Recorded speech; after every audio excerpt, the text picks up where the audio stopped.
কারোর সঙ্গে কারোর কোনো মিল পেলেন না, ল্যাবরেটরির ভিতরে দাঁড়িয়ে দাঁড়িয়ে ইসলামের কালেমা পড়ে মুসলমান হয়ে গেলেন। আপনি কোথায় আছেন?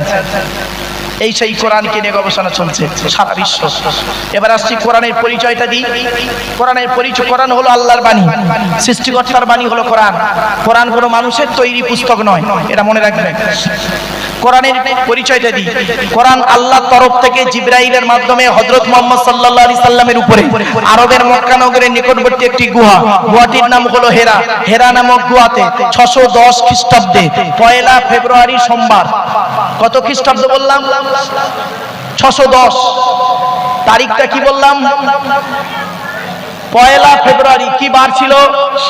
সোমবার। আজকে তারিখটা কি আছে? 25 জুলাই 2025 সাল, শুক্রবার। আজ বাড়ি যাবেন, বাড়ি থেকে মাইনাস প্লাস করবেন। 610 সাল 1 ফেব্রুয়ারি সোমবার, আর 25 জুলাই শুক্রবার 2025 সাল। মাইনাস প্লাস করবেন, করলেই পেয়ে যাবেন কতদিন আগে কোরআন নাজিল হয়েছে। 610 খ্রিস্টাব্দে 1 ফেব্রুয়ারি সোমবার। কোরআনের প্রথম আয়াত হলো ইকরা, রিড, পড়ো পড়ো পড়ো। আপনারা কি জানেন কোরআনের ভিতরে 82 জায়গায় বিভিন্ন অ্যাঙ্গেলে 82 জায়গায় বিভিন্ন অ্যাঙ্গেলে নামাজের কথা বলা আছে, আর 92 জায়গায় বলা আছে লেখাপড়ার কথা। কত জায়গায়? তা কোন সংখ্যাটা বেশি, 82 না 92?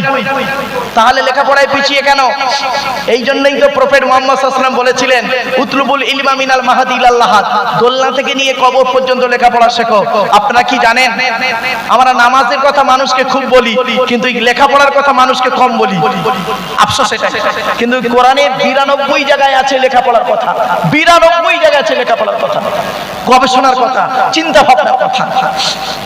এজন্য আমি আপনাদেরকে অনুরোধ করে বলে যাচ্ছি, আপনারা যেমন মাধ্যমিক, উচ্চ মাধ্যমিক, বিএ, এমএ পাস করাচ্ছেন ছেলেদেরকে যেমন মাধ্যমিক, উচ্চ মাধ্যমিক, বিএ পাস, এমএ পাস, আলেম, হাফেজ, মাস্টার, ডাক্তার, ইঞ্জিনিয়ার, প্রফেসর করাচ্ছেন, সাথে সাথে মেয়েদেরকেও মাধ্যমিক, উচ্চ মাধ্যমিক, BA pass, MA pass, আলেমা, হাফেজা, master, doctor, engineer, professor করাবেন।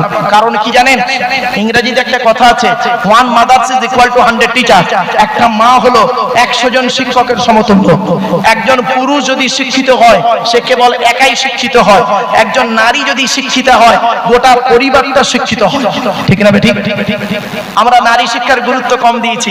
অল্প বয়সে মেয়েদের বিবাহ থেকে একটু দূরে সরে থাকবেন। আমি আপনাদেরকে অনুরোধ করছি অল্প বয়সে মেয়েদেরকে বিয়ে দেবেন না। ম্যাচুরিট বয়স যখন হবে তাদেরকে সেই সময় বিবাহ দিন, সঠিক সময়ে মেয়েদের বিবাহ দিন। অল্প বয়সে বিবাহ দিয়ে মেয়ের জীবনটা ঝুঁকিতে যাবে, আর যে বাচ্চাটা ওর গর্ভে আসবে তারও জীবনটা ঝুঁকিতে যাবে। অনুরোধ করে আপনাদের এই কথাগুলো বলে যাচ্ছি, বাড়ি থেকে একটু মূল্যায়ন করবেন। চলুন এগিয়ে যাচ্ছি। এরপরে সৃষ্টিকর্তা বলছেন, হে পৃথিবীর মানুষ, আমি তোদেরকে একটু বুদ্ধি দিলাম। সৃষ্টিকর্তা বলছেন তোদের একটু মাথায় বুদ্ধি দিলাম, সেই বুদ্ধি নিয়ে তোরা পৃথিবীতে কি করলি?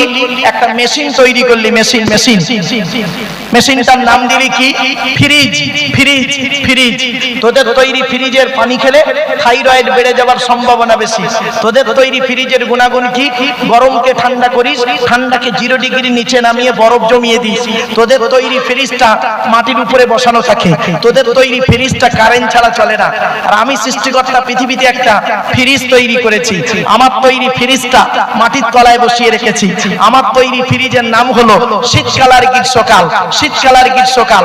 গরমকালে যত কলে পাম্প করবি আমি আল্লাহ আমার তলার ফ্রিজ থেকে ঠান্ডা ঠান্ডা পানি বের করব, আর শীতকালে যত কলে পাম্প করবি আমি আল্লাহ আমার তলার ফ্রিজ থেকে গরম গরম পানি বের করব। আপনি পেরেছেন? সৃষ্টিকর্তা বলছেন তোরা আমাকে মানবি কেন? হিন্দু মুসলিম সকলকেই বলছি, আপনারা সৃষ্টিকর্তাকে মানবেন কেন? আমি একটা জলসায় যাচ্ছিলাম বোম্বাইতে একটা জলসায় যাচ্ছিলাম। তো দমদম এয়ারপোর্ট থেকে যখন আমি প্লেনে উঠি, প্লেনটার নাম ছিল ইন্ডিগো। তো আমি যখন বোর্ডিং পাস করি তখন বলেছিলাম প্লিজ উইন্ডো, জানলার দিকে সিটটা দেবেন।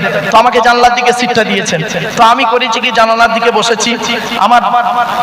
আমার বাম সাইডে এক ভদ্রলোক বসে বসেছেন বাম সাইডে, ভদ্রলোকটা ছিলেন কোট টাই পরে আছেন, আমিও পরেছিলাম কি সাদা পায়জামা পাঞ্জাবি, কালো কোট ছিল, মাথায় টুপি ছিল আমার।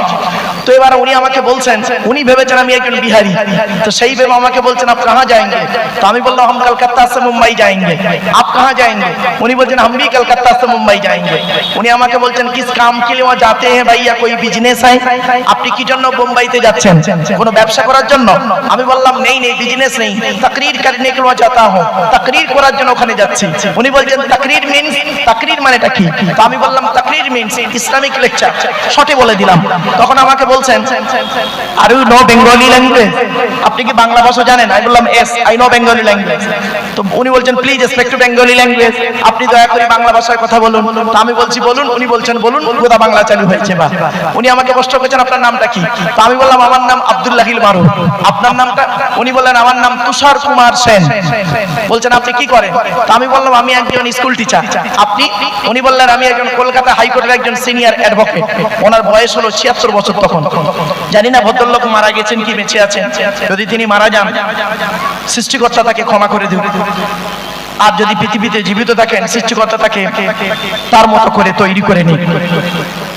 এবারে আসছি, আমাকে বলছেন আপনি, আমরা তো এখান থেকে কলকাতা থেকে মুম্বাই যাব 3 ঘন্টা সময়, তো কিছু মনে করবেন না, কিছু মনে করবেন না, আমি আপনাদের কোরআন পড়েছি, আমি আপনাদের কোরআন পড়েছি। ভালো কথা। আমি বললাম থ্যাংক ইউ। বলছে আপনাদের কোরআন পড়ে আমার কিছু প্রশ্ন মনে জেগেছে, তো আপনি যদি কিছু মনে না করেন সেখান থেকে কিছু প্রশ্ন আপনাকে এই প্লেনের ভিতরে করতে পারি? বললাম কোনো অসুবিধা নেই, করতে পারেন, জানা থাকলে বলবো, না জানা থাকলে জেনে বলবো। উনি প্রথম প্রশ্ন করলেন আমাকে, শুনে নিন, চমকে যাবে। প্রথম প্রশ্ন করেছিলেন আমাকে, আপনি আল্লাহকে মানেন? আপনি আল্লাহকে মানেন? আপনাদেরকে আমি এবার প্রশ্ন করছি, আপনারা আল্লাহকে মানেন? কি দেখে মানেন? মনে রাখবেন, যিনি প্রশ্ন করছেন তিনি একজন মূর্খ লোক নয়, আর যাকে প্রশ্ন করেছে সে একেবারে মূর্খ নয়। উনি যখন আমাকে প্রথম প্রশ্ন করলেন আপনি আল্লাহকে মানেন, আমি তখন চুপ করেছিলাম। কিছুক্ষণ পরে চিন্তা করলাম এরকম একজন শিক্ষিত মানুষ আমাকে এই প্রশ্নটা কেন করলেন, নিশ্চয়ই এর মধ্যে কিছু রহস্য আছে। তখন আমি বললাম হ্যাঁ আমি আল্লাহকে মানি। উনি পট করে বললেন কি দেখে মানেন? একটা হাঁস পুকুরে ডুব মারলে কিছুক্ষণ পরে গেঁড়ি বা শামুক পায়। একজন মুসলমান মসজিদে নামাজ পড়তে গিয়ে ডিগবাজিকে কি পায়? কি উত্তর দেবেন? আপনি ঘুষি তুলবেন? না, অশিক্ষিতর পরিচয়।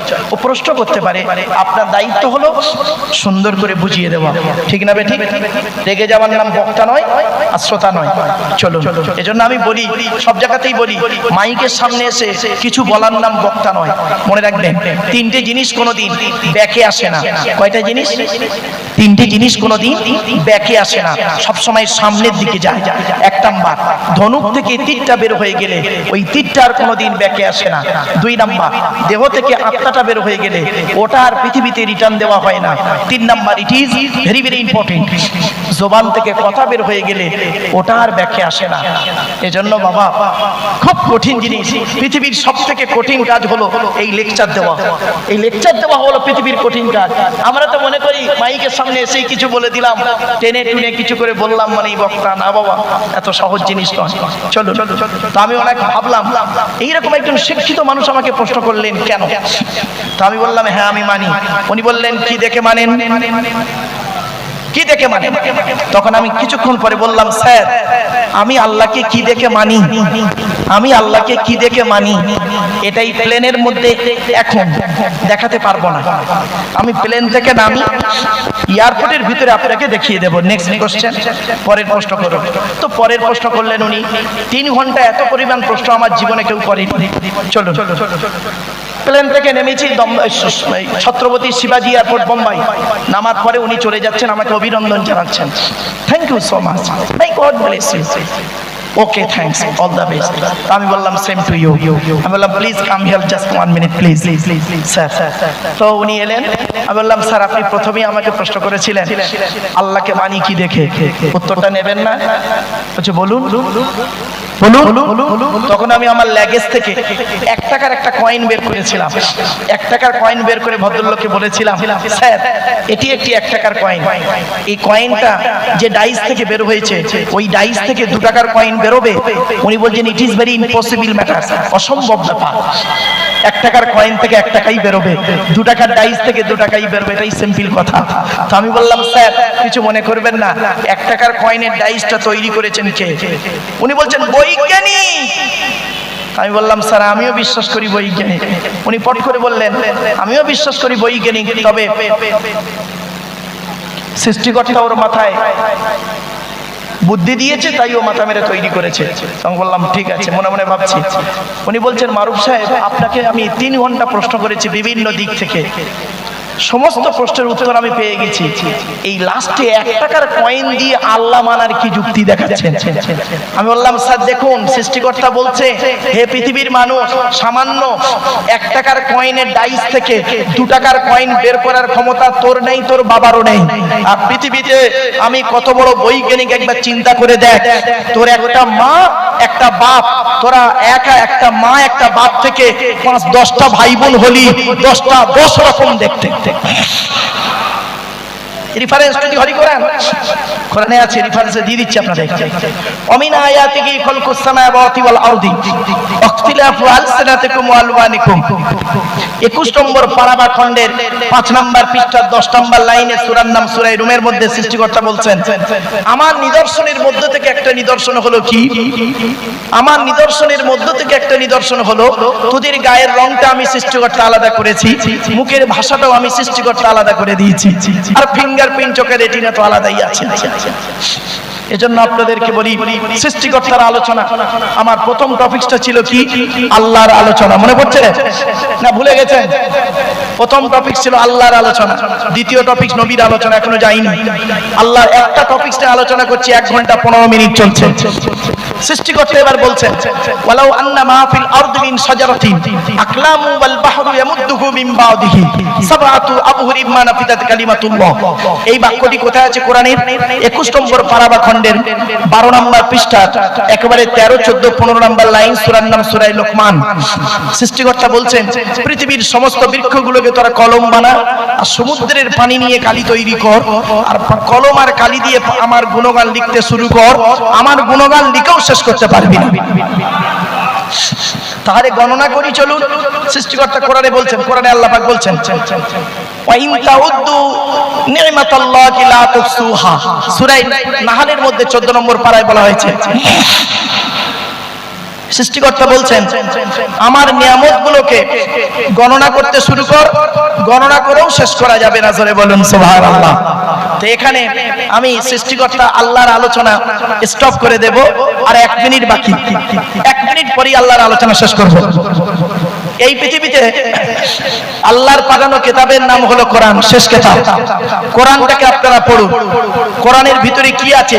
30টা পারা, 540টা রুকু, 114টা সূরা, 14 থেকে 15 খানা সাজদা, 7টা মঞ্জিল, 8 থেকে 12 খানা সাক্তা, 6666টা আয়াত, কেউ বলেছেন 6236টা আয়াত, 3,23,215টা অক্ষর।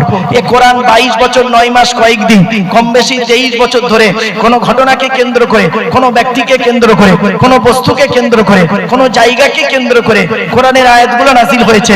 6000 আয়াত নাজিল হয়েছে, 12,000 জায়গায় নাজিল হয়েছে। জোরে বলুন সুবহানাল্লাহ। কটা জায়গার নাম আপনি জানেন? শুধু মক্কা আর মদিনাই জানেন।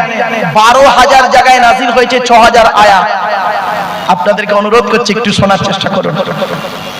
এজন্য অনুরোধ রইল কোরআন আপনারা পড়ুন, কোরআনের ব্যাখ্যা পড়ুন। এবার আসছি সৃষ্টিকর্তার একটা ঘর আছে পৃথিবীতে। আল্লাহর ঘরের নাম কি? মসজিদ। আল্লাহ আল মসজিদু বাইতুল্লাহ। আল্লাহ কোরআনে বলেছেন ওয়ান্নাল মাসাজিদা লিল্লাহ ফালা তাদউ মাআল্লাহি আহাদা, সূরা জিন 29 পারা। সেখানে বলা হয়েছে মসজিদ হলো আল্লাহ, মসজিদগুলি হলো আল্লাহর ঘর, আল্লাহ ছাড়া কারোর আরাধনা উপাসনা করিও না। এবার আসছি মসজিদের দায়িত্ব কে নেবে? আপনারা কেউ রাগ করবেন না দয়া করে। মসজিদের সেক্রেটারি সভাপতি কে হবে? যাকে তাকে মসজিদের সেক্রেটারি সভাপতি করবেন না। কোরআনে লেখা আছে মসজিদ কমিটি কে হবে। শুনে রেখে দিন। আমাকে ভুল বুঝবেন না, মসজিদ কমিটি হতে গেলে 5টা গুণ থাকতে হবে, কোরআনে আছে। যার মধ্যে 5টা গুণ থাকবে ওই ব্যক্তি মসজিদের দায়িত্ব নেওয়ার যোগ্য ব্যক্তি, নইলে অযোগ্য অপদার্থ। রাগ করবেন না, রেফারেন্সটা কোথায় আছে বলে দিচ্ছি।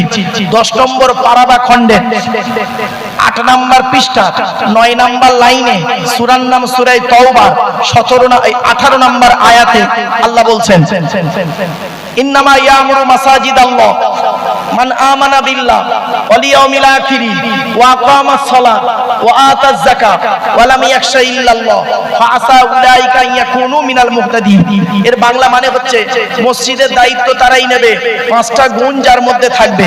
1 নাম্বার হলো ওই ব্যক্তি মসজিদের দায়িত্ব নেবে যে ব্যক্তি 100% আল্লাহকে বিশ্বাস করবে।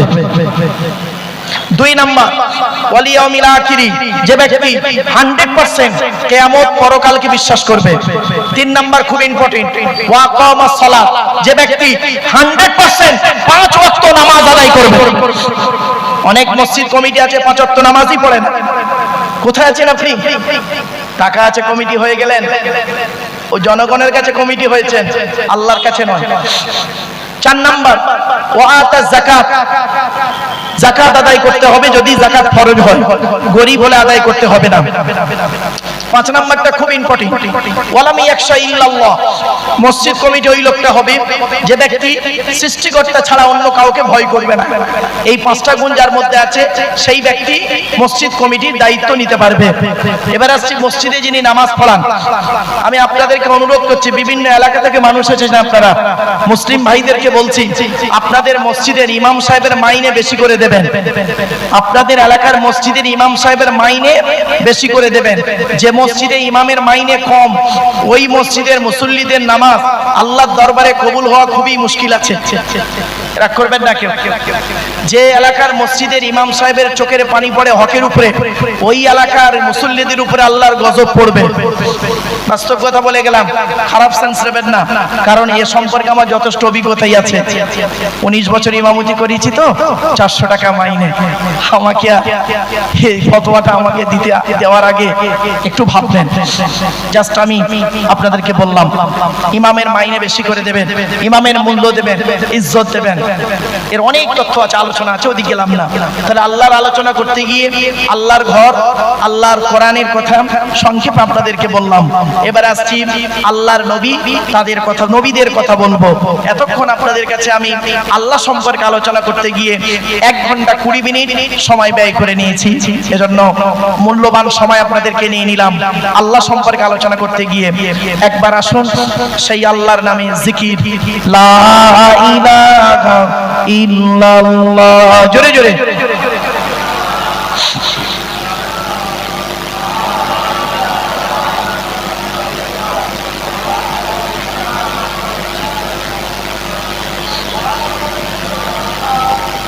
লা ইলাহা ইল্লাল্লাহু মুহাম্মাদুর রাসূলুল্লাহ সাল্লাল্লাহু আলাইহি সাল্লাম। এবারে আসছি নবীদের আলোচনা। আচ্ছা, নবীদের পরিচয় কটা বলেছিলাম মনে আছে আপনাদের? দয়া করে একটু বলবেন। 3টে। কি কি শুনে নিন। যিনি নবী হবে তার চরিত্র উত্তম হতে হবে। 2 নাম্বার, যিনি নবী হবেন তার উপরে আল্লাহর তরফ থেকে ওহী নাযিল হতে হবে। 3 নাম্বার, যিনি নবী হবে তার দ্বারাই অলৌকিক ঘটনা ঘটতে হবে, যাকে বলে মুজিজা। পৃথিবীতে যত নবী এসেছেন প্রত্যেক নবীর মাধ্যমে আল্লাহ পাক 1 থেকে 50টার ভিতরে মুজিজা দিয়েছেন।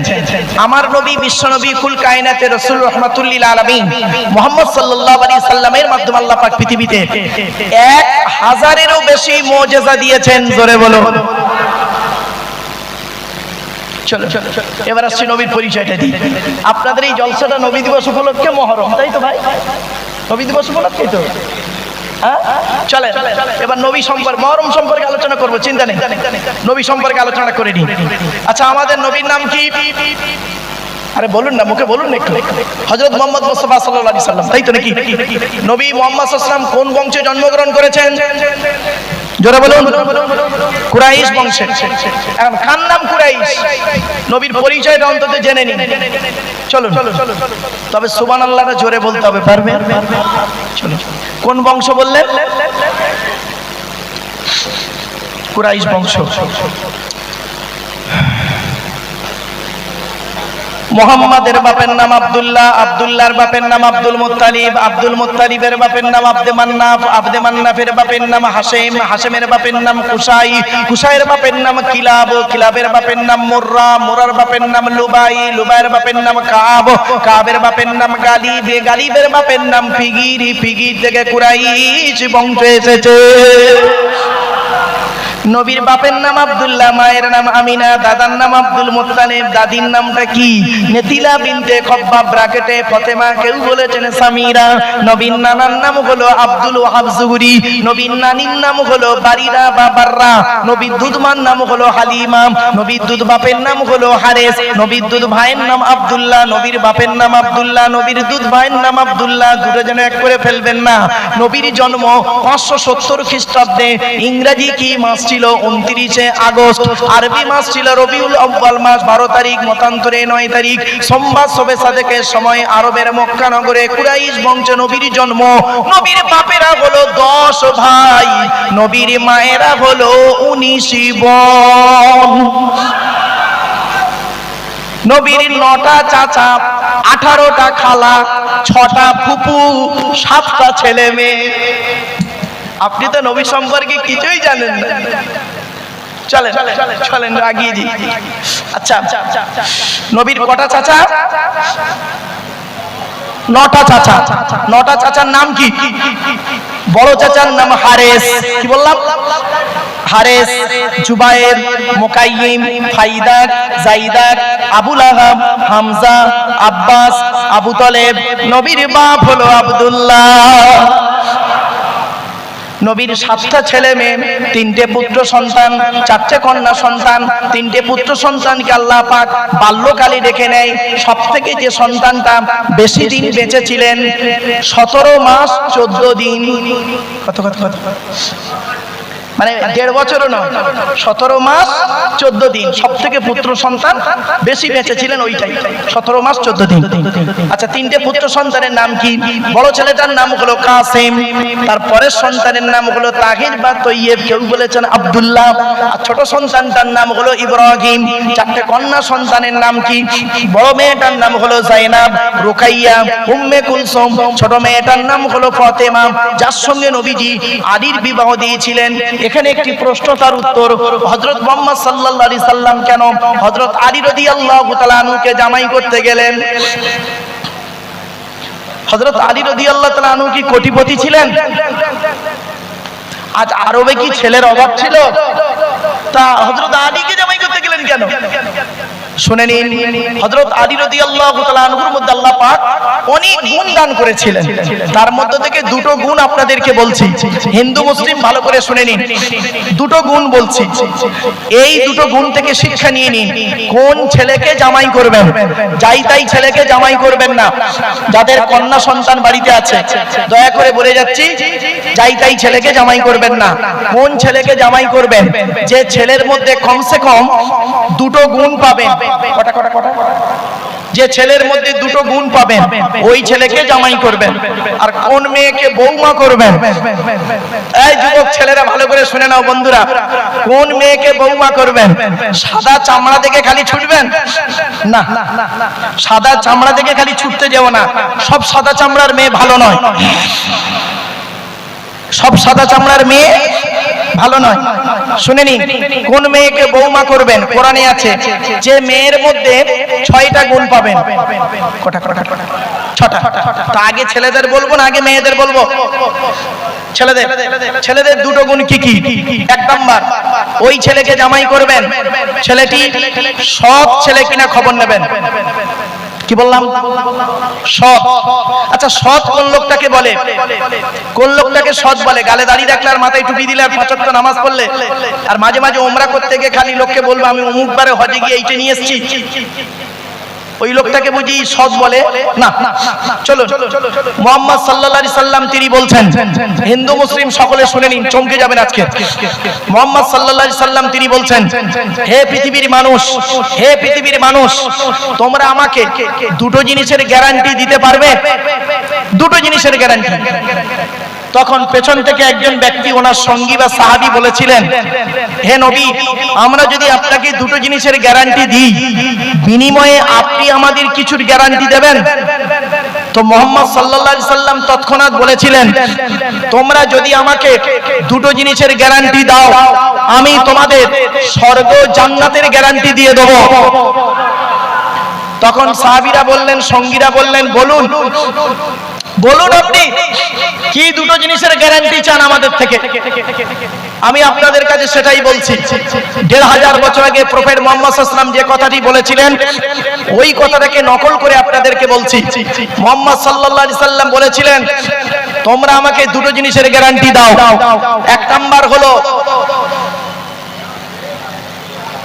এই জীবের গ্যারান্টি দাও, দুই ঠোঁটের মাঝখানে জীবের গ্যারান্টি দাও।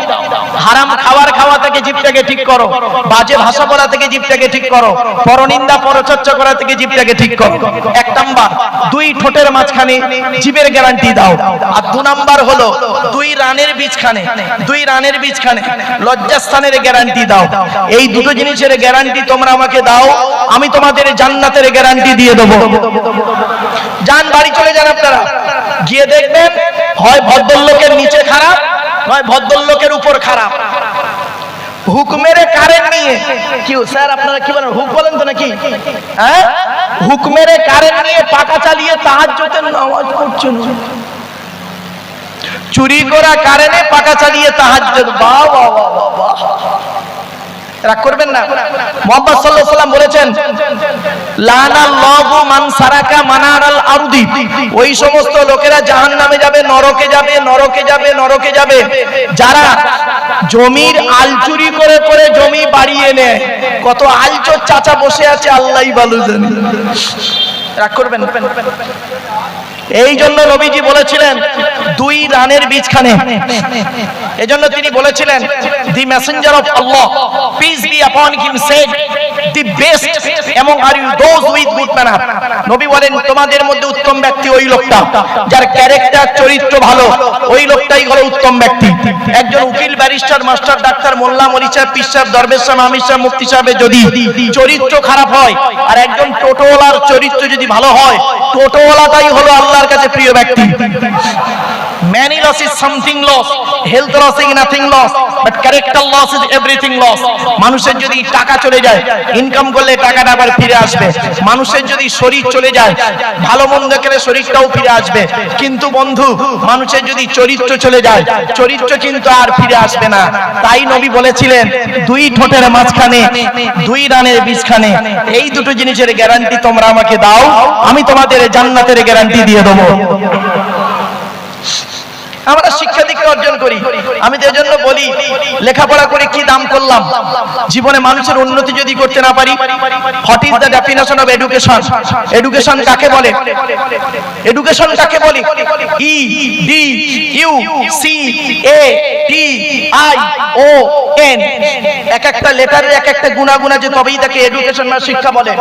ই থেকে ইগারলি, ডি থেকে ডেভেলপমেন্ট, ইউ থেকে ইউনিভার্সাল, সি থেকে ক্যাপাবিলিটি, এ থেকে অ্যাক্টিভ, টি থেকে টলারেন্স, আই থেকে ইন্টেলিজেন্স, ও থেকে ওবিডিয়েন্স, এন থেকে ন্যাচারাল। এতগুলো গুণে গুণান্বিত বস্তুকে বলা হয় এডুকেশন বা শিক্ষা। যাকে তাকে শিক্ষা বলে না। শিক্ষাটা নেবে কে? যে নেবে তাকে বলা হয় student. Hui is student? K student? K K student? ওই 10টায় গেল 4টেই এলো, 10টায় গেল 4টেই এলো। আমতলা, জামতলা, বুড়ির বেলতলা, বাসতলা, ইকো পার্ক, নিকো পার্ক, চিড়িয়াখানা, ভিক্টোরিয়া, জাদুঘর, তারামণ্ডল, নদীর পার্কে বসে প্রেম নিবেদন করলো। সারা বছর পড়লো না, পরীক্ষার খাতায় টুকলি বা চুরি করলো, আর স্যার ধরলো, ছুরি মারলো। ওরে কোনোদিন স্টুডেন্ট বলে না। স্টুডেন্ট হতে গেলে কতগুলো গুণ থাকতে হবে একটু জেনে নিন। এই স্টুডেন্টরা, স্টুডেন্টদেরকে আমি অনুরোধ করে বলে যাচ্ছি, তোমরা এই গুণগুলো তোমাদের মধ্যে যেন থাকে। স্টুডেন্টদের কাছে আমি অনুরোধ রইল। S T U D E N T, এক একটা লেটারের এক একটা গুণাগুণ আছে, তবেই তাকে স্টুডেন্ট বলে। এস থেকে স্টাডি, টি থেকে ট্রুথফুল, ইউ থেকে ইউনিটি বা আনকমন, ডি থেকে ডেভোভিয়াস, ই থেকে এফিসিয়েন্ট, এন থেকে নবেল, টি থেকে টিপটপ। তো একটু ভেঙে দিই একটা শব্দে। এস থেকে স্টাডি, অধ্যয়নশীল হতে হবে। টি থেকে ট্রুথফুল, সত্যবাদী হতে হবে। এখনকার বর্তমান স্টুডেন্টরা বেশিরভাগ মিথ্যাবাদী, ঠিক না বেঠিক? রাগ করবেন না। এখন লেখাপড়া কোথায় হয় জানেন? শুনে নিন, লেখাপড়া কোথায় হয় জানেন? টয়লেটে, পেচ্ছাপখানায়, পায়খানায়। মাধ্যমিকের সেন্টার আমার স্কুলে পড়ে, উচ্চ মাধ্যমিকের সেন্টার আমরা নিতে যাই। কি মাদ্রাসা বোর্ড, কি স্কুল বোর্ড, দেখবেন পরীক্ষার হলে, দেখবেন পরীক্ষার হল তো দূরের কথা, টয়লেট গুলোতে গিয়ে দেখবেন, সেন্টারের টয়লেট গুলোতে বইয়ের পৃষ্ঠা ছেঁড়া, বই ছেঁড়া, বই পড়ে আছে, টুকলি, মাইক্রো জেরক্স সব পেচ্ছাপখানায় ফেলে রেখে চলে এসেছে। যে ছেলেটা টুকরি করে চুরি করে টুকরি বা চুরি করে মাধ্যমিকে স্টার পেলো, পাওয়ার পরে ডাক্তারি পাস করলো, বা যে কোনো ডিপার্টমেন্ট, ইঞ্জিনিয়ার বলুন বা উকালতি বলুন, বা যে কোনো ডিপার্টমেন্ট পড়াশোনা করলো, করার পরে 20 বছর পরে স্টেজে এসে মাইক ধরে উনি লেকচার দিচ্ছে। চুরি করে লেখাপড়া শিক্ষিত মানুষ, তার লেকচার শুনে মানুষ সঠিক পথ পাবে। এটাকে বিশ্বাস করা কিরকম জানেন? আমি বলি, এমএ সেকেন্ড ইয়ার স্টুডেন্টদেরকে পড়াতে গিয়ে প্রায় সময় বলি, এটাকে বিশ্বাস করা কিরকম জানিস রে? তো স্টুডেন্টরা বলে কিরকম স্যার? আমি বলি, কাঁঠালের আমসত্ত্বের মতো। আপনারা খেয়েছেন কাঁঠালের আমসত্ত্ব? আরে হয় না, বা খাবে কি? অকল্পনীয় কথা। এবার আসছি, শিক্ষাটা দেবে কে? যিনি দেবেন তাকে বলা হয় teacher. T E A C H E R. T থেকে ট্রেনার, প্রশিক্ষণ প্রাপ্ত হতে হবে তবেই তুমি টিচার। ই থেকে ইগারনি, আগ্রহী হতে হবে তবেই তুমি টিচার। এ থেকে এবিলিটি, দক্ষতা থাকতে হবে তবেই তুমি teacher. Most important letter C. C থেকে ক্যারেক্টার, চরিত্রবান হতে হবে তবেই তুমি টিচার। আজ থেকে 30 বছর বা 35 বছর আগে, সত্যি কথা বলুন, এখানে যত মানুষ বসে আছেন, দাঁড়িয়ে আছেন, হিন্দু মুসলিম, আজ থেকে 30 থেকে 35 বছর আগে আমরা আমাদের স্যারেদের দেখলে সাইকেল থেকে নেমে যেতাম, ঠিক না বেঠিক? আর এখন কি হয়েছে শুনবেন? টিচার ছাত্রের সম্পর্ক সব জায়গায় নাই, বেশ কিছু জায়গায় টিচার ছাত্রের সম্পর্ক বন্ধু, বিড়ি চেয়ে খায়, খৈনি মলে দেয়। আজ থেকে 30 বা 35 বছর আগে টিচার বা ছাত্রীর সম্পর্ক কি ছিল? পিতার কন্যার ন্যায়। মেয়েটি শিক্ষককে বাপের মতো ভক্তি করত, শ্রদ্ধা করত, সম্মান করত। এখন কি হয়েছে শুনবেন? সব জায়গায় নয়, বেশ কিছু জায়গায় টিচার ছাত্রীর সম্পর্ক স্বামী স্ত্রী। প্রাইভেট পড়াতে দিয়েছে, ইংরাজি পড়াতে দিয়েছে, আরবি পড়াতে দিয়েছে, ও বিয়েটাও পড়িয়ে নিয়ে বসে আছে। এই জন্যই নবী বলেছিলেন, 2 ঠোঁটের মাঝখানে 2 রানের বীজখানে। চলো, এইচ থেকে অনেস্টি, সততা থাকতে হবে তবেই তুমি টিচার। ই থেকে আরবি, আগে আসতে হবে। আর থেকে রেগুলারিটি, নিয়মিত ক্লাস করতে হবে। Trainer, eagerly, ability, character, honesty, early, regularity, এতগুলো গুণ যার মধ্যে আছে, he is a really teacher. তিনি হলেন সত্যিকারের একজন টিচার। আচ্ছা, আমি এই ওয়াজ করছি কেন ভাই আপনাদের কাছে? এই ওয়াজটা কেন করছি? নিশ্চয়ই কিছু রহস্য আছে। রহস্যটা কি? আজকের এই নবী দিবসের সঙ্গে এইটার একটু রিলেটেড। চলুন বলে দিই। আল্লাহর নবী বলেছেন, ইন্নামা বুইস্তু মুআল্লিমা। দুনিয়ার মানুষ মুহাম্মদকে আল্লাহ রাব্বুল আলামিন বিশ্বের মানুষের টিচার করে পাঠিয়েছে। আমি আব্দুল্লাহ গিল মারুফ একজন টিচার, মোহাম্মদ সাল্লাল্লাহু আলাইহি একজন টিচার। 2 টিচারের মধ্যে বিটুইন ফার ডিফারেন্ট, অনেক পার্থক্য। ছোট্ট একটা উদাহরণ দিচ্ছি, শুনে নিন, চমকে যাবেন। এই উদাহরণটা দিলেই বুঝতে পারবেন আমার বলার উদ্দেশ্যটা কি ছিল। আচ্ছা বাবু, আপনাদের এই এলাকায়, আপনাদের এলাকায় এমন কোন টিচার যিনি 60 বছর বয়স পর্যন্ত চাকরি করেছেন, যেদিন উনি বিদায় নিচ্ছেন শিক্ষা জগৎ থেকে, সেদিন ওনাকে যদি প্রশ্ন করা হয়, স্যার আপনি এই স্কুলে 60 বছর বয়স পর্যন্ত ছেলে মেয়ে তৈরি করেছেন, পড়িয়েছেন, আপনি দয়া করে একটু বলবেন জীবনে যত ছাত্রছাত্রী আপনি পড়িয়েছেন প্রত্যেকটা ছাত্রছাত্রী 100% পারফেক্ট? উনি বলতে পারবেন হ্যাঁ। কি বলেন?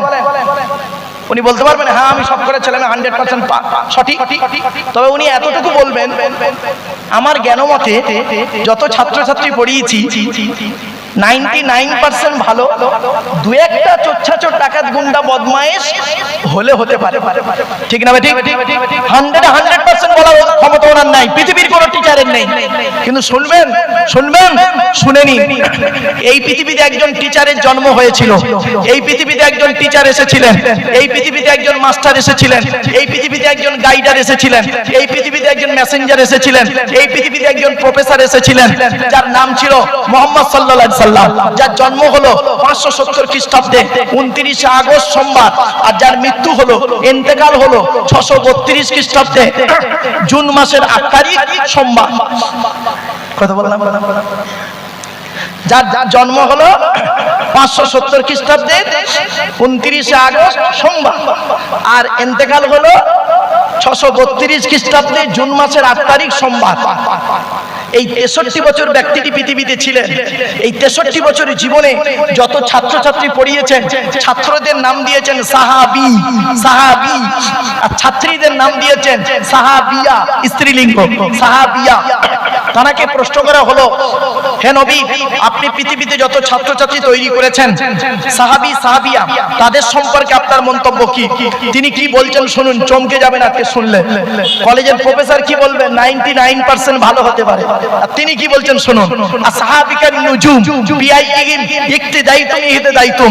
হে পৃথিবীর মানুষ, আমার যত ছাত্রছাত্রী আমি পড়িয়েছি প্রত্যেকটা নক্ষত্রের ন্যায় যাকে অনুসরণ করে চলবে তার মাধ্যমে দুনিয়াতে শান্তি সম্মান পাবে, আখিরাতে জান্নাত পেয়ে যাবে।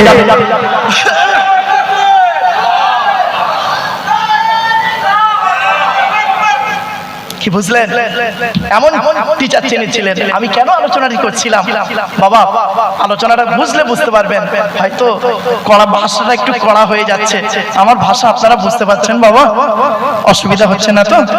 চলো, সেই নবী নিয়ে আলোচনা চলছে আজকে, সেই নবী দিবস আপনারা করছেন, সেই নবী নিয়ে আজকের আলোচনা। পৃথিবীর সমস্ত বৈজ্ঞানিকরা যার কাছে হার মেনে গেল, শুনে নিন, চমকে যাবে। 2005 সালে, এই 2006 সালে, আপনাদের মনে আছে কি তা জানি না, খেয়াল করে দেখুন তো, বয়স্ক লোকেরা পাবেন। 2006 সালে একটা ফুটবল বিশ্বকাপ হয়েছিল। ফুটবলটা বিশ্বকাপ প্রত্যেক 4 বছর অন্তর হয় ফুটবল বিশ্বকাপ। তো ফুটবল বিশ্বকাপ হয়েছিল 2006 সালে, যেবারে সালটা ছিল 2006 সাল। ফাইনালে দুটো দল উঠেছিল, মনে আছে আপনাদের? ইতালি আর ফ্রান্স। ইতালি আর ফ্রান্স। ফ্রান্সের ক্যাপ্টেন ছিলেন একজন মুসলিম ছেলে, জিনেদিন জিদান। আর ইতালি আর ফ্রান্স দুটো দল ফাইনালে উঠলো। যে দেশে খেলাটি হয়েছিল, খেলাটির নাম, দেশটার নাম হলো জার্মান। ওই জার্মানের একজন স্ট্রাইকার খেলতেন, তার নাম হলো মেসুত ওজিল, হাফেজ মেসুত ওজিল, তুরস্কের ছেলে। যাই হোক, তো জার্মানির ছেলেমেয়েরা একদিন, জার্মানের একজন শ্রেষ্ঠ ডাক্তার, নাম হলো মিস্টার কুক। কি বললাম? Mister cook. মিস্টার কুককে একদিন প্রশ্ন করছেন জার্মানের ছেলেমেয়েরা, স্যার, রিলিজিয়স অফ ইসলাম সম্পর্কে, দি হোলি কোরআন সম্পর্কে, প্রফেট মুহাম্মদ সম্পর্কে আপনি দয়া করে কিছু মতামত পেশ করবেন। তো মিস্টার কুক কি বলেছিলেন শুনে নিন। উনি একজন খ্রিস্টান, হিন্দু নন, মুসলমান নন। উনি বলেছিলেন, read the holy Koran and tradition of prophet Muhammad Mustafa সাল্লাল্লাহু আলাইহি সাল্লাম, your future life successful, it is my challenge. ওরে জার্মানের ছেলেমেয়েরা, তোরা যদি ভবিষ্যৎ জীবনটাকে উন্নতির চরম শিখরে পৌঁছাতে যাস, আমি মিস্টার কুক একজন খ্রিস্টান হয়ে বলে যাচ্ছি, মুহাম্মদ বলে একজন নবী এসেছিল, সেই নবীর উপরে এসেছিল কোরআন, সেই কোরআনটাকে তোরা ফলো করবি, আর মুহাম্মদ সাল্লাল্লাহু আলাইহি ওয়াসাল্লামের হাদিসগুলো নিয়ে গবেষণা করবি। আমি মিস্টার কুক তোদের বলে যাচ্ছি, উন্নতির চরম শিখরে পৌঁছে যাবি। বলছে, স্যার আপনি নিজে কিছু পেয়েছেন? আপনি নিজে কিছু পেয়েছেন? বলছে, হ্যাঁ পেয়েছি। কি পেয়েছেন স্যার একটু বলুন। উনি বললেন, শোনো, আমি একদিন রাস্তা দিয়ে যাচ্ছিলাম, যেতে যেতে একটা জায়গায় দাঁড়ালাম, সেখানে শুনলাম হযরত মুহাম্মদ সাল্লাল্লাহু আলাইহি সাল্লাম বলেছেন, কুকুর, ডগ ডগ, কুকুর, কুকুর যে পাত্রে মুখ দেয়, ওই পাত্রটাকে তোমরা 7 বার মাটি দিয়ে ধৌত করবে। কবার? 7 বার মাটি দিয়ে ধৌত করবে।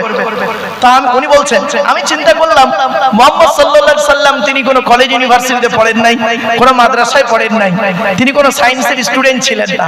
তো মুহাম্মদ সাল্লাল্লাহু আলাইহি সাল্লাম এমন কথা বলেন কেমন করে? 16 বছরের পড়াশোনা, 20 বছরের গবেষণা, 16 বছরের পড়াশোনা, 20 বছরের গবেষণা, মোট 36টা বছর কাটিয়েছি মুহাম্মাদের এই ভুল বের করব বলে।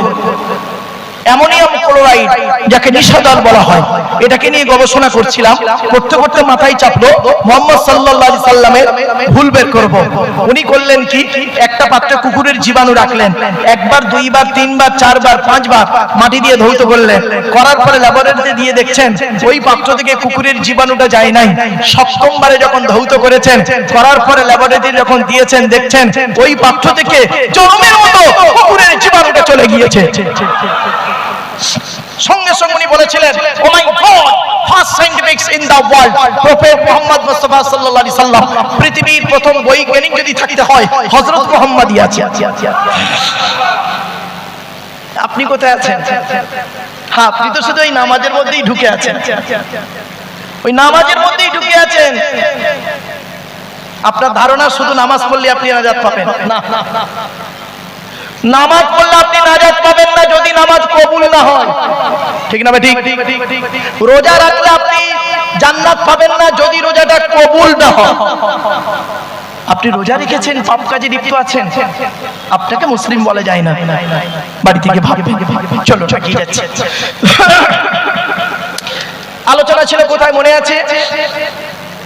যে ছেলের মধ্যে 2টো গুণ পাবে ওই ছেলেকে জামাই করবে, মনে পড়ছে না? ভুলে গেছেন? 1 নাম্বার ছিল কি, ছেলেটি সৎ ছেলে কিনা খবর নেবেন। এই সৎ শব্দের ব্যাখ্যা করতে গিয়ে এতদূর চলে এসেছিলাম, আবার বারাসাত থেকে ঘুরে চলে এলাম। এবার আসছি 2 নাম্বার, ছেলেটি কর্মী কিনা খবর নেবেন। 1 নাম্বার ছেলেটি সৎ ছেলে কিনা খবর নেবেন, 2 নাম্বার ছেলেটি কর্মী কিনা খবর নেবেন। এই 2টা গুণ যে ছেলের মধ্যে থাকবে সেই ছেলেকে জামাই করবেন। দুনিয়াতে শান্তি সম্মান পাবেন, আখিরাতে জান্নাত পাবেন। চলুন এগিয়ে যাচ্ছি। কোন মেয়েকে বৌমা করবেন? যে মেয়ের মধ্যে কটা গুণ বলেছিলাম? কটা? 6টা গুণ। কোরআনেই আছে, দেখেনি। মুসলিমাতিন, মুমিনাতিন, কানিতাতিন, তাইবাতিন, আবিদাতিন, সাইহাতিন, সাইয়্যিবাতিন ওয়া আবকারা। রেফারেন্সটা কোথায় আছে? 28 নম্বর পারা বা খণ্ডে 19 নম্বর পৃষ্ঠা 11 নম্বর লাইনে সূরার নাম সূরা তাহরিমের 5 নম্বর আয়াত বা বাক্যতে। 1 নম্বর হলো মেয়েটি যারা মুসলমান তাদেরকে বলছি, আপনি যদি মুসলিম হন কোন মেয়েকে বৌমা করবেন? 1 নম্বর মেয়েটি মুসলমান কিনা খবর নেবেন। 2 নম্বর মেয়েটি মুমিনাতিন, বিশ্বাসী মেয়ে কিনা খবর নেবেন। 3 নম্বরটা খুব ইম্পর্টেন্ট, কানিতাতিন, আনুগত্যশীলা মেয়ে কিনা খবর নেবেন। দূর থেকে খবর নিয়ে দেখবেন মেয়েটি ওর বাপ আর মাকে ভক্তি শ্রদ্ধা করে কিনা খবর নেবেন। দূর থেকে সঠিক তথ্য যদি পেয়ে যান মেয়েটি ওর বাপ আর মাকে ভক্তি শ্রদ্ধা করে না, খবরদার যত সুন্দরী মেয়ে হোক, যত এডুকেটেড পারসন হোক, ওম্যান হোক, আপনি দয়া করে ওই মেয়েকে বৌমা করবেন না। কেন? ও ওর নিজের বাম্মাকে ভক্তি শ্রদ্ধা করে না, তোমার বাম্মার পাতে সহজে 1 থালা ভাত দিতে চাইবে না। শুনে নিন, বর্তমান পরিস্থিতি দিকে লক্ষ্য রেখে বলছি, এই বর্তমান সময়ে বেশিরভাগ মেয়ের সংসার নষ্ট হয় মেয়ের মায়ের কান ভাঙানিতে, ঠিক না? ঠিক। যে মেয়ের মা যত বেশি চালাক, ওই মেয়ের কপালে তত তাড়াতাড়ি তলা। এজন্য মেয়ের মায়েদের দিকে বলছি, অনুরোধ করে মায়েরা, আপনি মেয়ের মা হয়ে কোনোদিন ছেলের মায়ের সঙ্গে টেক্কা দিতে যাবেন না। কেন জানেন? আপনি কি জিনিস পেটে রেখেছিলেন 10 মাস 10 দিন, 2.5 বছর দুধ পান করিয়েছেন, আর 17 বছর আপনার কাছে রেখে 18 বছরের মাথায় তাকে অন্যের হাতে তুলে দিয়েছেন। আপনি বস্তুটা খুব ভালোই বোঝেন। সুতরাং না বুঝে মেয়ের কথা শুনে বধূ নির্যাতন কেস করতে না গিয়ে অন্তত জামাইয়ের কথাটা একটু দয়া করে শুনবেন। আমার ভাষা বুঝতে পারছেন? চলো এবার আসছি, ছোট্ট একটি উদাহরণ দিচ্ছি, শুনলে চমকে যাবেন আপনারা। মুহাম্মদ সাল্লাল্লাহু আলাইহি সাল্লাম একদিন বলছেন, তোমাদের বাড়িতে কয় শ্রেণীর নারী আছে? তো সাহাবীরা বা সঙ্গীরা বললেন, হে নবী, আমাদের বাড়িতে 4 শ্রেণীর মেয়ে ছেলে আছে। কয় শ্রেণীর? 4 শ্রেণীর মেয়ে ছেলে আছে। আপনাদেরকেও বলছি, আপনাদের বাড়িতে 4 শ্রেণীর মেয়ে ছেলে আছে, আমারও বাড়িতে আছে। কি কি? কে কে? মা, বোন, মেয়ে, বউ। মা, বোন, মেয়ে, বউ, এই 4 শ্রেণীর মহিলা আছে আমার আপনার বাড়িতে। আপনি কি করে বুঝবেন আপনার মা, বোন, মেয়ে, বউ জান্নাতি না জাহান্নামী? কি করে বুঝবেন আপনারা? শুনে নিন, মুহাম্মদ সাল্লাল্লাহু আলাইহি সাল্লাম বললেন, শোনো, তোমরা কি করে বুঝবে তোমার মা, বোন, মেয়ে, বউ জান্নাতি না জাহান্নামী? তখন সাহাবীরা সঙ্গীরা বললেন, আল্লাহ এবং তার রাসূল খুব ভালো জানেন, আপনি যদি আমাদের বলে দেন তাহলে আমরা একটু শিখে নিই। শুনে নিন, আপনাদেরকে আমি অনুরোধ করে বলে যাচ্ছি, আজ আপনারা বাড়ি যাবেন, বাড়ি যাবার পরে কি করে বুঝবেন আপনার মা একজন জান্নাতি নারী? আপনি কি করে বুঝবেন আপনার স্ত্রী একজন জান্নাতি নারী? আপনি কি করে বুঝবেন আপনার মেয়ে একজন জান্নাতি নারী? চলুন শুনে নিন, আল্লাহর নবী বলেছেন, এই 6টা গুণ যে মেয়ের মধ্যে থাকবে, 6টা গুণ যে মেয়ের মধ্যে থাকবে, ওই মেয়ে ছেলে যত নামাজ পড়ুক, রোজা রাখুক, জাহান্নামী, জাহান্নামী, জাহান্নামী। 6টা গুণ কি কি? একটু দয়া করে শুনে যান অন্তত। 1 নাম্বার, নবীজি বললেন, ওই মেয়ে ছেলে নরকে যাবে, জাহান্নামায় যাবে, নামাজ পড়ে রোজা রেখেও জাহান্নামায় যাবে, যে মেয়ে ছেলে তার স্বামীর সঙ্গে মেজাজ দিয়ে কথা বলে। অনেক মা বোন আছে দেখবেন, পাড়ার লোকের সঙ্গে কথা বলে মিষ্টি ভাষায়, আর স্বামীর সঙ্গে যখন কথা বলে মেজাজ দিয়ে কথা বলে। যে নারী তার স্বামীর সঙ্গে মেজাজ দিয়ে কথা বলে, ওই নারী যত নামাজ পড়ুক, ধর্মের কাজ করুক, ও নারী নরকবাসিনী, জাহান্নামী, জাহান্নামী, জাহান্নামী। আজ আপনি বাড়ি যাবেন, এই অভ্যাসটি যদি আপনার মায়ের মধ্যে থাকে, দয়া করে মায়ের হাত দুটো ধরে আপনি বলবেন, যদি সত্যিকারের সন্তান হয়ে থাকেন, মায়ের হাত দুটো ধরে বলবেন, মা, মা, দয়া করে তুমি নরক বা জাহান্নামটাকে কিনে নিও না, আব্বার সঙ্গে মেজাজ দিয়ে কথা বলো না। এইটুকু যদি বলতে না পারেন, আপনি কিসের শ্রোতা হয়েছেন? আপনার নামাজ, রোজা, হজ কিছু কবুল হবে না। মনে রাখবেন, একজন নারী জাহান্নামায় যাবে, নরকে যাবে, 4 জন পুরুষকে সঙ্গে নিয়ে যাবে। কে কে? 1 নাম্বার তার পিতা, 2 নাম্বার তার ভাই বা দাদা, 3 নাম্বার তার স্বামী, 4 নাম্বার তার পেটের ছেলে। আপনারা, আমি এই 4 জনের বাইরে আছে কি? তাহলে ভাবুন একটু। আজকে যদি বাড়িতে গিয়ে আপনার বোনের মধ্যে এই অভ্যাসটি দেখেন যে আপনার বোন আপনার দুলাভাই বা বোনাইয়ের সঙ্গে মেজাজ দিয়ে কথা বলছে, আপনি সত্যিকারের যদি ভাই হয়ে থাকেন, বোনকে বোঝাবেন। আপনি যদি আপনার মেয়ের মধ্যে এই অভ্যাসটি দেখেন, আপনার মেয়ে আপনার জামাইয়ের সঙ্গে মেজাজ দিয়ে কথা বলছে, সত্যিকারের জন্মদাতা পিতা যদি হয়ে থাকেন, মেয়েকে সাবধান করবেন। বলে গেলাম, 1 নাম্বার, নবীজি বললেন, ওই মেয়ে ছেলে নরকে যাবে, জাহান্নামে যাবে, নামাজ পড়ে রোজা রেখে। যে মেয়ে ছেলে তার স্বামীর সঙ্গে মেজাজ দিয়ে কথা বলে। 2 নাম্বার, ওই মেয়ে ছেলে নরকে যাবে, জাহান্নামায় যাবে, নামাজ পড়ে রোজা রেখে। যে মেয়ে ছেলে তার স্বামীর সঙ্গে স্বামীর দুর্নাম বদনাম অন্যের কাছে করে বেড়ায়, যে মেয়ে ছেলে স্বামীর দুর্নাম বদনাম অন্যের কাছে করে বেড়ায়। 3 নাম্বার, ওই মেয়ে ছেলে নামাজ পড়ে রোজা রেখে জাহান্নামায় যাবে, যে মেয়ে ছেলে তার স্বামী থাকতে পরপুরুষের সঙ্গে পরকীয়ায় লিপ্ত হয়। ভাষাটা বুঝতে পেরেছেন? স্বামী থাকতে পরপুরুষের সঙ্গে পরকীয়ায় লিপ্ত হয়, ওই মেয়ে ছেলে যত ধর্মের কাজ করুক, ও জাহান্নামে, নরকে যাবে। 4 নাম্বার, ওই মেয়ে ছেলে নরকবাসিনী নারী, ওই নারী নরকবাসিনী যে নারী স্বামীর পরিবারের সঙ্গে খারাপ আচরণ করে। অনেক মেয়ে ছেলে আছে দেখবেন, স্বামীকে খুব ভক্তি শ্রদ্ধা সম্মান করে, স্বামীর বাপকে দেখতে পারে না, স্বামীর মাকে দেখতে পারে না, স্বামীর ভাই বোনকে দেখতে পারে না। ও মেয়ে ছেলে যত ধর্মের কাজ করুক, ও মেয়ে ছেলে নরকে যাবে 100%। 5 নাম্বার, ওই মেয়ে ছেলে নরকে যাবে যে মেয়ে ছেলে বিনা কারণে স্বামীর বিছানা ত্যাগ করে অন্য বিছানায় রাত কাটায়। বাড়ি থেকে ভাববেন। 6 নাম্বার, ওই মেয়ে ছেলে নরকে যাবে নামাজ পড়ে রোজা রেখে যে নারী তার স্বামীকে বলে তোমার সঙ্গে বিয়ে হয়ে আমার জীবনটা নষ্ট হয়ে গেছে। অনেক মেয়ে ছেলে আছে দেখবেন, কি হিন্দু কি মুসলিম, অনেক মেয়ে ছেলে আছে তার স্বামীকে বলে আমার মতো বউ বলে তুমি বেঁচে গেলে, অন্য কেউ হলে বুঝতে পারতে। তোমার মতো স্বামী সংসার করছে, আমার মতো মেয়ে বলে, অন্য কেউ হলে চলে যেত, এই করতো তাই করতো।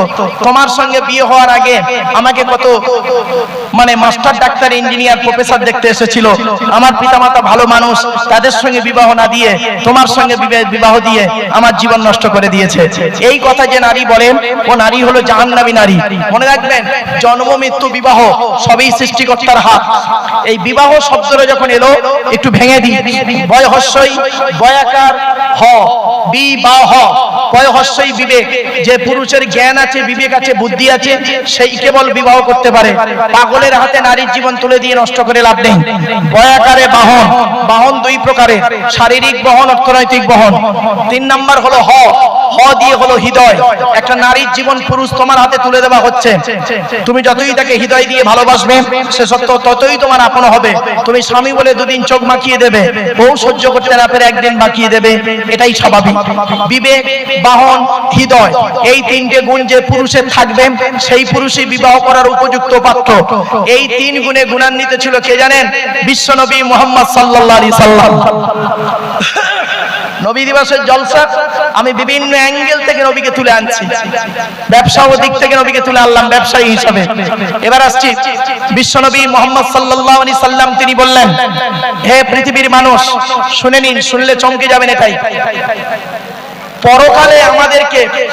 পরকালে আমাদেরকে সৃষ্টিকর্তা 2 শ্রেণীর প্রশ্ন করবে। কয় শ্রেণীর প্রশ্ন? 2 শ্রেণীর প্রশ্ন, দুদিকের প্রশ্ন হবে। 1 নাম্বার প্রশ্ন হবে সৃষ্টিকর্তার তরফ থেকে একটা প্রশ্ন, আল্লাহর তরফ থেকে প্রশ্ন হবে। আর দ্বিতীয় প্রশ্ন হবে বান্দার তরফ থেকে। আল্লাহর তরফ থেকে যে প্রশ্নগুলি হবে ওই প্রশ্নের উত্তরে সৃষ্টিকর্তা দয়াময় যদি দয়া করেন পার হয়ে যাব। কিন্তু বান্দার তরফ থেকে যে প্রশ্নগুলি হবে সহজে ছাড় পাবো না। চলুন একটু খুলে বলে দিই। আল্লাহর তরফ থেকে প্রশ্ন হবে তুই আমাকে বিশ্বাস করেছিলিস, তুই নামাজ পড়েছিলিস, তুই রোজা রেখেছিলিস, অর্থ দিয়েছিলাম হজ করেছিলিস, যাকাত দিয়েছিলিস, গরিবের দান করেছিলিস, তা আপনি কি বলবেন? আমি কি বলবো? মাঝে মাঝে করেছি, মাঝে মাঝে করিনি, মাঝে মাঝে করেছি, মাঝে মাঝে করিনি। দয়াময় আপনি, দয়ালু, দয়াবান, আজকে যদি মাফ করেন তো আমি পার, নইলে বাধা পড়ে গেলাম। তো সৃষ্টিকর্তা সেদিন ইচ্ছা করলে আপনাকে মাফ করে দিতে পারেন, কারণ তিনি নিজেই বলেছেন, কোরআনে আছে ইন্নাল্লাহা লা ইয়াগফিরু আন ইউশরাকা বিহি ওয়া ইয়াগফিরু মা দুনা যালিকা লিমান ইয়াশা। সৃষ্টিকর্তা আল্লাহ বলেছে নিশ্চয়ই আল্লাহ পাক শিরককারীর গুনাহ মাফ করবে না, অন্যান্য গুনাহগুলো মাফ করলে করতে পারেন। যাই হোক, আল্লাহর তরফের প্রশ্ন আমরা কোন রকম পার হয়ে যাব। ধরা আমরা পড়ব বান্দার তরফের প্রশ্ন। বান্দার তরফ থেকে 10 রকমের প্রশ্ন হবে। করকম 10 রকমের প্রশ্ন। যারা ক্যামেরা করছেন ভালো করে করে নিন। হায়াত মউতের ব্যাপার, যেদিন আল্লাহ তুলে নেবে তারপরেও এগুলো বাঁচবে, যদি বাঁচায় এগুলো লক্ষ্য রাখবেন। 10 রকমের প্রশ্ন হবে। একজন পুরুষকে কিয়ামতের মাঠে 10 রকমের প্রশ্ন হবে। এই 10 রকমের প্রশ্নের উত্তর কদমগাছির মানুষ দিতে পারেন কি দেখব। চলুন দেখি। 1 নাম্বার প্রশ্ন হবে, আল্লাহ বলবেন পৃথিবীতে স্বামী হিসাবে কতটা দায়িত্ব পালন করেছিস? 1 নাম্বার প্রশ্ন, স্বামী হিসাবে কি দায়িত্ব পালন করেছেন আপনি? স্বামী হিসাবে নবীজি বলেছেন প্রত্যেকটা স্বামীর দায়িত্ব হলো স্ত্রীর উপরে 17টা শিক্ষা দান করা। কটা দিয়েছেন শিক্ষা স্ত্রীকে? একটাও তো দেননি, একটাও তো শিক্ষা দেননি স্ত্রীকে। 17টা শিক্ষা দিতে হবে স্ত্রীকে।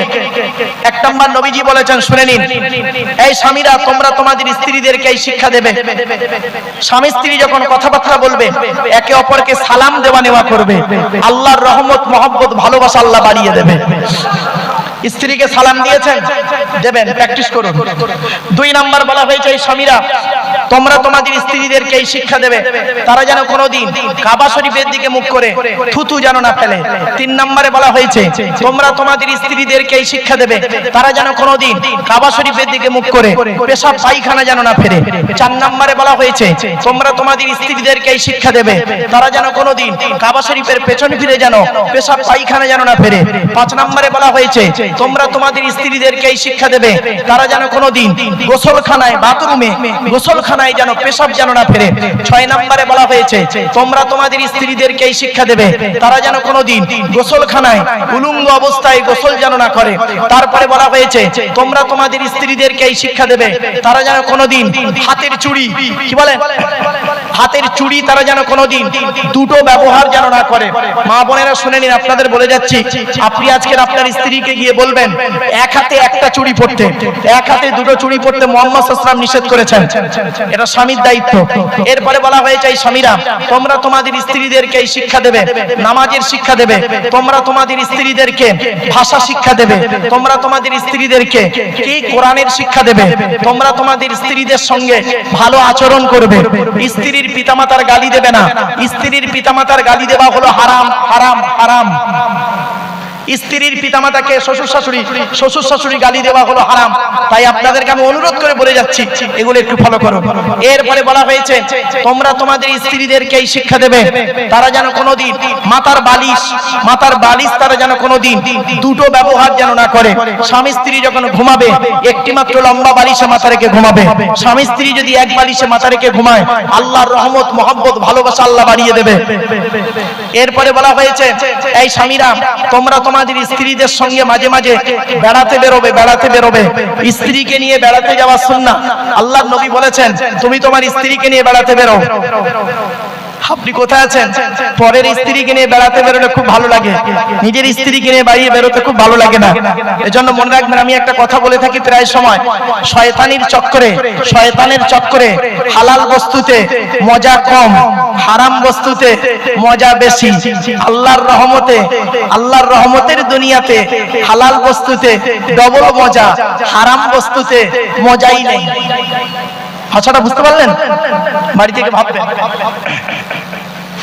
নিজের ঘরের স্ত্রী রয়েছে অত সুন্দরী, নিজের স্ত্রীর প্রতি ভালোবাসা কমে গেছে, কাজের মেয়েটার প্রতি মহব্বতটা বেড়ে গেছে।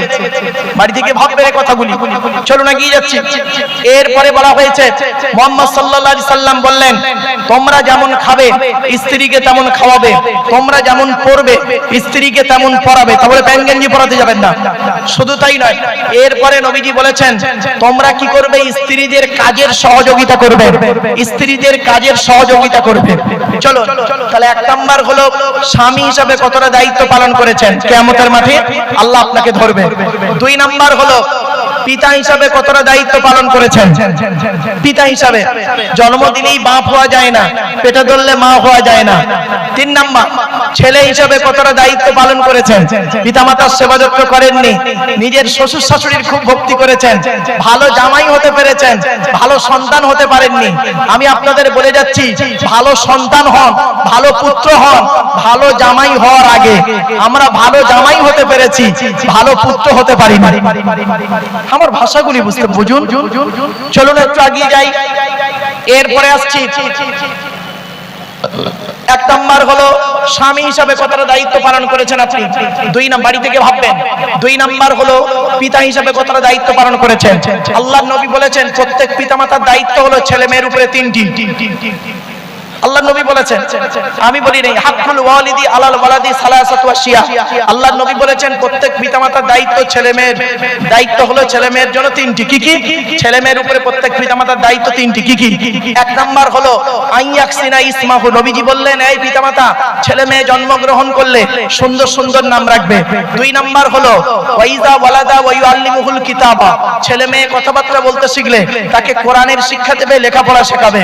3 নম্বরে বলা হয়েছে কি ওয়াইজা বালাগা ওয়াইজাউ বিজাহু ইজা আদরাকা, ছেলে মেয়ে যখন প্রাপ্তবয়স্ক হয়ে যাবে, যৌবন তাদের যখন ফুটবে, পিতামাতার দায়িত্ব হলো সঠিক সময়ে পাত্র পাত্রী দেখে বিবাহের ব্যবস্থা করা।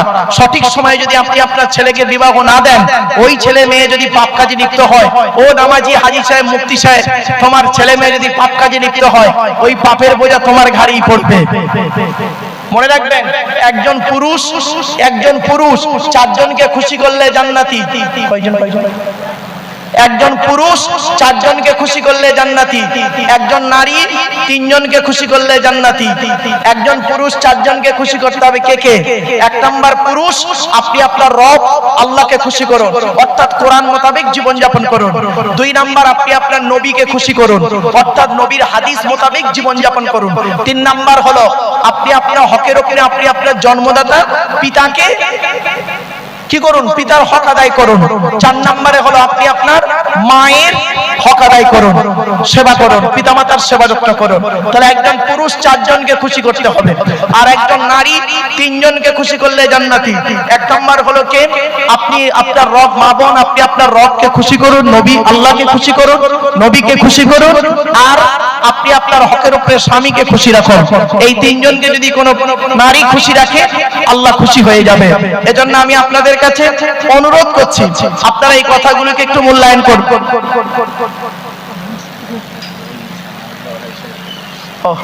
নারায়ে তাকবীর, নারায়ে তাকবীর, আওলাদে মুজাদ্দিদুজ জামান, নারায়ে তাকবীর। আমার বাপেরা, যার অপেক্ষায় আপনারা চাতক পাখির ন্যায় বসে আছেন, তিনি এসে গেছেন। আমার সংক্ষিপ্ত বক্তব্য এখানে শেষ করলাম। ভাষাগত দিক থেকে ত্রুটি হলে ক্ষমা করবেন। সকলে তাজিমান একটু দাঁড়িয়ে যান। নারায়ে তাকবীর।